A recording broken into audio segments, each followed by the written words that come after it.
Deb's Big Backyard on the Road. I'm Deb, and I'm here at the start of the 2015 Sugar Beet Co-op Edible Garden Tour with Chris Rowland, the General Manager of Sugar Beet Food Co-op. Hey Chris, what do you got for me? How you doing? Got your garden tour map today. Yeah. Yep. And so this is going on today, and what is going on behind you? Well, we are rapidly preparing for our store opening next Friday, July 31st. So we've got our shelves up, we've got started some product in, and we are getting stocked and ready to go for business. Okay, Chris, where do you think I should start? Well, we've got a lot of great stops on the tour this year, but I would definitely go over and start at Margot's. Sounds good to me. All right, here we go. Yeah, Sugar Beet Tour. Woo, good food. Let's go. Well, with you being an artist, what can you tell us about incorporating art objects and artful plants into any garden? Well, the thing that I like about sculpture in the garden is that it is a hidden discovery that as you happen upon a certain area, you find the sculpture, and it's almost kind of like Easter egg hunting, except there's a sculpture around a corner, and it allows different adventures to happen as you're going through your garden. One more thing that I know that is happening here is on your art studio, you just installed some solar paneling. Am I right? Yes, we have an array of 20 panels, which will get us close to our use in the house and the studio of electricity. And we are now in a program that you can sell back, and we're selling to Pennsylvania, so we are actually a solar farm. Well, we're at the Van Buskirks. I'm ready to see some hops and bees. So Patricia, I noticed some hops going up a string or a twine, and bees up there. Do you make beer and mead? My son makes beer and mead, and he had asked me to grow the hops on the side of the house, and this is our second year. Yeah. And how long have you had the bees? The bees is our second year as well. Last year we didn't have that much success, but this year we're doing a little better up there. I do companion planting. Yes, talk to me a little bit. Yes, I companion plant. I have a strawberry bed over there, which I leave alone, and it does its strawberries early in June. And then I put beans in there, and by now you'll see you can't see the strawberries, but the beans are quite happy in that location. So you're saying the strawberries and beans are good companions? Right, and onions as well are in there, and borage, which is a really nice plant that's over here. It's beneficial. This is the borage plant. It's a real called a beneficial, and you see how beautiful that little flower is? That is very pretty. And what else do you do with borage? Well, the most fun thing to do is to take it off here and float it in your drink.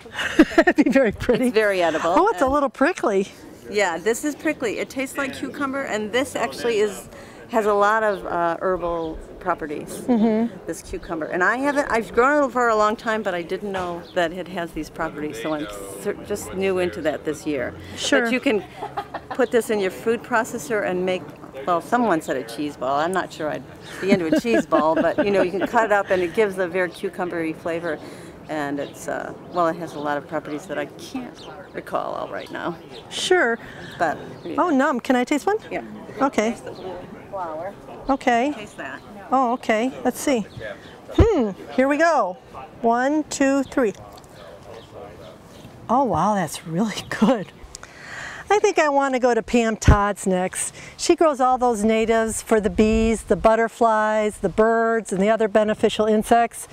And then, oh, let's just keep going. Getting pollinators into our edible gardens is just so important. Well, into all of our gardens, edible or not. How do you do it, Pam? Well, I plant lots of different things that are kind of pollinator magnets. A lot of things. We bring in a lot of native bees and honeybees, bumblebees. With let's see, hydrangeas have been a big hit with the bees this year. All of the anything scented, of course, Monarda, which is a natural, you know, bee balm. So what do you have in here that are good for birds? Oh, okay.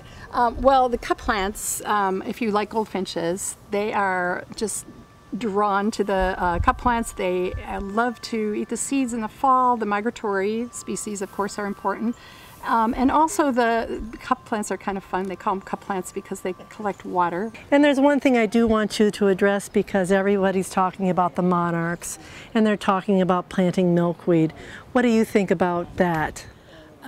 Well, I think the monarchs are really important, and I think we're making a difference. There's a lot more, everyone's seeing a lot more this year, and we had one hatch in our yard the other day. It was very exciting. I put it on Facebook, you know, the whole series of photographs.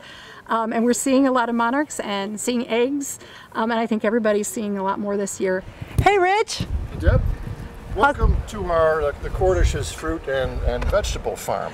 This is awesome. Thank you. Yeah, what is going on here with all these apples? Well, we've got a Fuji apple tree, and we have a Granny Smith, and they're about 3 years old. Okay. This is the first year where we're really starting to see some real production out of them. Both sides are doing well. What is your joy of gardening, Rich? Yeah, the garden becomes something you get really attached to and get to know, like you're really bringing it along and it's bringing you along. And then when it ends up showing up at the table and you've had a roll in harvesting it and you get to eat it, it tastes better because it tastes better, but it also tastes better because it came from your yard, you know. So we used to always say, isn't this cool, we're eating our yard. I know that you're a mother-daughter gardening team. So why don't you go ahead and tell me what's going on, the genesis of all this and where it is now. Sure. Well, could I just say about the mother-daughter, actually my mother and the legacy of the garden is partly her perennials, her love of nature, her love of gardening, and we actually moved a lot when she moved from her house to her condo. We moved a lot here, and the Three Sisters is an example of that. When we moved here last fall and I saw that the parking spots had been overgrown, there was some gravel here and a lot of weeds, we got about 18 inches of mulch that we layered back here. And permaculture, I think the baseline is use what you have available, try not to disrupt the native ecosystem as much as possible, as well as figuring out how different things have multiple uses. Estelle, you have so many rain barrels. What's going on here? Well, we wanted an experiment to see how many rain barrels we would actually need to avoid using any village water completely. Why do you do all that? I want to get as many people as possible in the city and in the suburbia to seriously grow their own food. As many people as possible, because I see there's going to be food crises in the future. There's going to be droughts like there are in California and other areas of the world. There's going to be food that's going to get too expensive, and there's going to be difficulties around food, and I want people to have enough people to have the knowledge to quickly pass it on to as many others as possible when other people finally say, oh, gee, this is not just for fun anymore. I need it because I need to eat right. Anna, I've heard you're doing really interesting things with irrigation in your edible garden. So we are. We're trying to do our part to deal with climate change and drought and also 100-year rains at the same time. And so one of the things that we're doing is we have a 1,000-gallon rainwater harvesting system that we're standing right above. It's modular, so we chose to have 1,000 gallons, and there is a water fountain here that looks decorative, but in fact it's the aeration mechanism for the rainwater tank.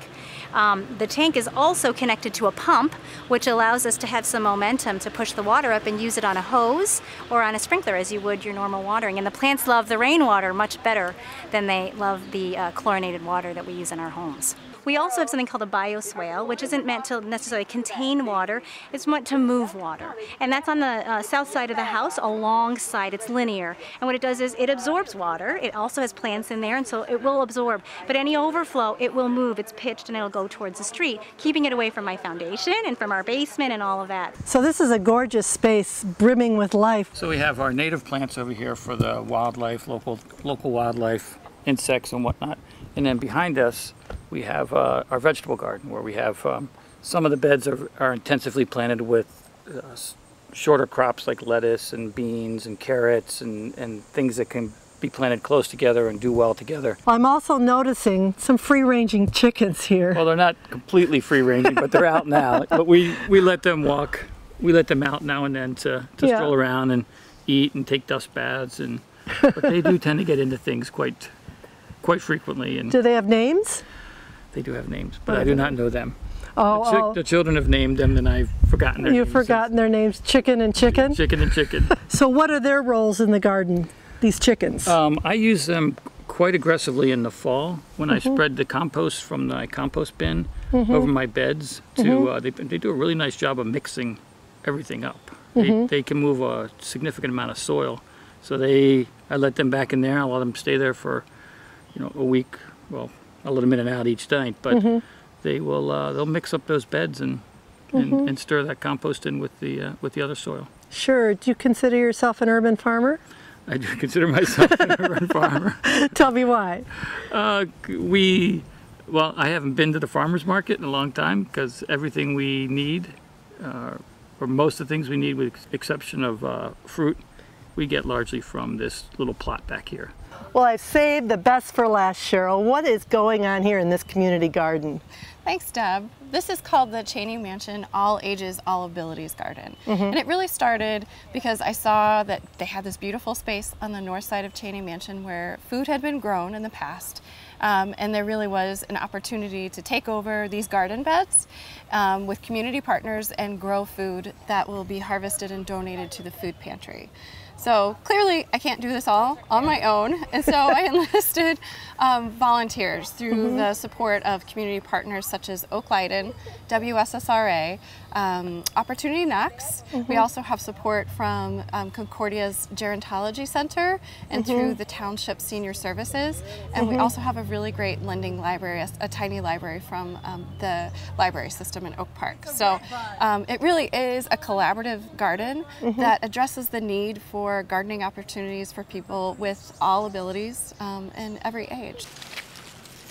Wow, Swiss chard, my favorite. From garden to table. Now, what would you do with these, Cheryl? So at home I would actually this is fun. This is fun for everyone. So you roll up the leaf and you slice it. This is what we call a chiffonade. So you have little pieces and I do it right into a bowl, and my kids can help me with this with scissors. And I use hot olive oil and garlic, and we, you're gonna bug. And it's just a really nice, easy stir fry.